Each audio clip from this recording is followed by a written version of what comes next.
Oh, welcome back once again, guys. फिर हामी चाहिँ अनदर ब्लगलाई मेरो मिल्ने बेस्ट फ्रेन्डसँग जाँदैछु। हाम्रो माइक पनि कनेक्ट गरौँ अब। ल 100% भइसक्यो। हामी चाहिँ घुम्न जाँदैछौँ है बाहिर आज 12-13 घन्टा काम गरेर आएर होइन त। हामी कडा हो नि गोर्खे मान्छे यार, यसरी अनि हामी भिडियो बनाइरहेको छौँ अनि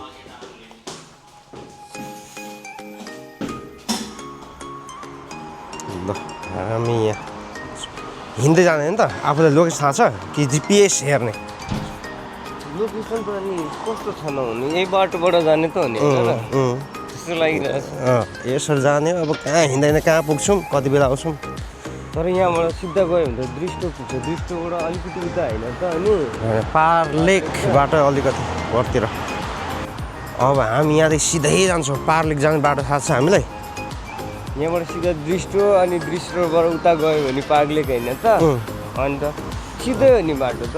ल सिधै जानु हिँड्दै क्या चिल हावा आइरहेको यार बाहिर त चौतारीमा मस्त शीतल छ। अनि जस्तै म पनि एकपल्ट सिधा भिडियो बनाउनु निस्किँदाखेरि यस्तो दामी दिइरहेको थियो कि मजा आइरहेको थियो हावा यस्तो के त्यो के भन्छ पार्कमा सुत्नेहरू जस्तै पार्कमा सुत्दियो जस्तो क्या मजा एउटा रमाइलो। ल हाम्रो चाहिँ अब आजको भिडियो चाहिँ यस्तै दुईजनाको घुम्ने। हामी चाहिँ टिटान पार्क भने रोमानिया बुकारेस्टको टिटान पार्क जाँदैछौँ।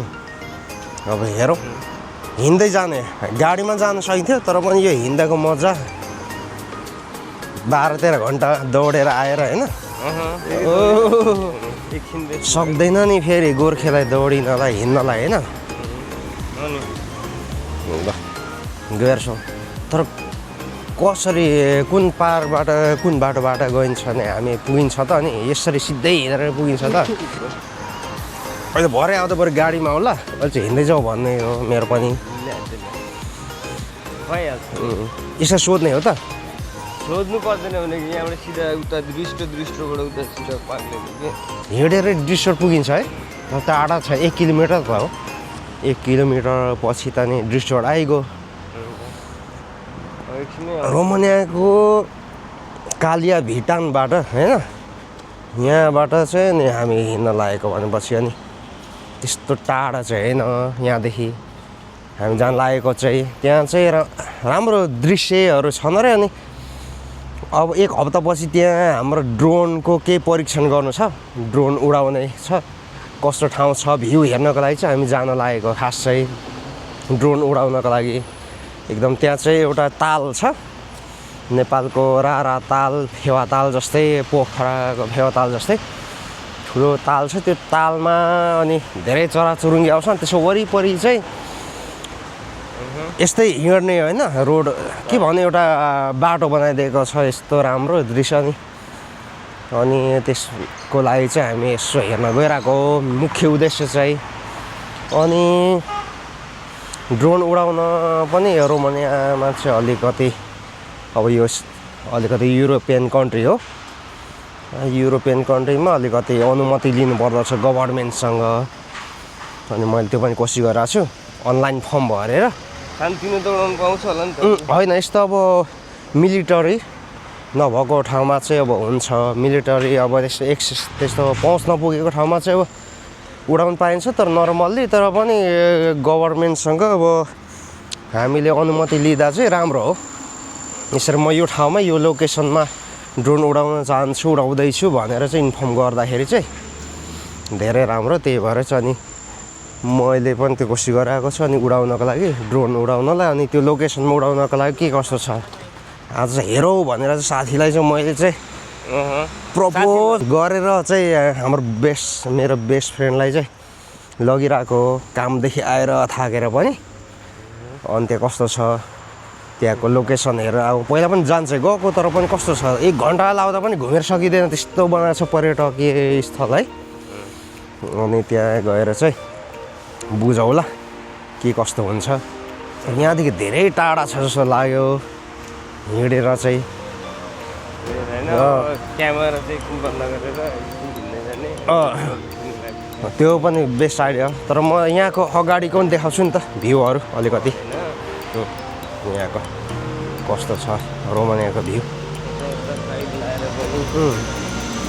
यतातिरबाट यहाँ मैले हिजो अस्तिको भिडियो पनि देखाएको थिएँ रुख बिरुवाहरू रोप्छ यहाँ चाहिँ एकदम त्यही भएर वातावरणलाई चाहिँ धेरै प्यारो माया गर्छन् कस्तो दामी होइन रुख बिरुवाहरू छन् यहाँ त गाडी मात्रै छैन यहाँ रुख बिरुवाहरू पनि छन् हाम्रो बाजेले चाहिँ सानो कुकुर पनि हिँडिरहेछ धेरै राम्रो छ हावापानी राम्रै हो है रोमानियाको यतिको हावापानी त धेरै राम्रो हरियाली छ अनि भित्र भए पनि हरियो छ धेरै राम्रो छ भित्र बिल्डिङ भए पनि बिल्डिङहरू त्यसमा पनि गाडीहरू छन् होइन गाडीहरू अब को बिचमा रुख बिरुवा यो जता यतिको यो राम्रो हो नि हो धेरै म चाहिँ भन्छु यो हामीले नेपालमा पनि लागु गर्नुपर्छ जति ठुलो सहर होस् त्यति नै बोट बिरुवा म देख्दिनँ कि होइन देख्छु तर थोरै नेपालमा म इटरीबाट भए पनि इटरीमा रुख बिरुवाको अझै पनि कमी छ जस्तो लाग्छ क्या यहाँ त नि देख्न सक्नुहुन्छ है अगाडि पछाडि बिचमा रुखै रुख छ भनेपछि यो कति राम्रो कुरा हो होइन अक्सिजनको कमी भएन अक्सिजन भएपछि अब कार्बन डाइअक्साइड अब्जर्भ गर्छ राम्रो तरिकाले अनि गर्मी कम हुन्छ होइन गर्मी भए पनि यहाँ त्यस्तो गर्मी हुँदैन होइन हुन्छ तर पनि उकुस मुकुस हुने खालको हाम्रो इटहरी विराटनगर नेपालगञ्ज वीरगञ्जहरू जस्तो हुँदैन नि त त्यो चाहिँ यो 100% हो यहाँ अनि म त्यही भन्छु अनि अब हामी चाहिँ यहाँ रोड काट्न लाग्यो है यता देखाउँ है यहाँ यसो फेरि जेब्रा क्रसिङमा जस्तो गाडी आए पनि रोक्छ है झ्याप्पै ब्रेक लगाएर रोक्छ यो चाहिँ सर्वसाधारण हिँड्नको लागि यहाँ चाहिँ बिना लाइटको यस्तोमा गाडीले रोक्नै पर्छ जेब्रा क्रसिङवाला आयो भने चाहिँ अब लाइट हेरेर हिँड्नु पर्यो हामीले त्यस्तो छ यहाँको सिस्टम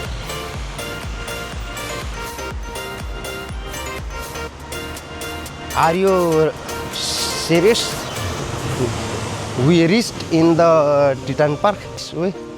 पुग्नु पर्ने हामी चाहिँ यस्तो हिँडिरहेछौँ कि पुग्छौ भनेर चाहिँ हिँडेछ है गुगल म्याप खोल्यो नि त फोनको अनि छैन त्यहाँ मेरोमा त नेट छैन नि ल म नेट दिन्छु नि त म त यो मोबाइल पक्रिनु कि यो पक्रिनु मेरोमा छ नेट हेरौँ होला नि त कहाँदेखि पुगिन्छ के सेयर गर्नु पर्यो मैले हटस्पट अटोमेटिक हुन्छ हाम्रो त सायद ल गयो हामी डिस्टोर पुग्नै लाग्यो मलाई सायद आयो भएन कनेक्ट भइसक्यो अटोमेटिक छ हाम्रो अलरेडी कनेक्ट छ हामी चाहिँ टिटान पार्क हिँडेर जान लागेको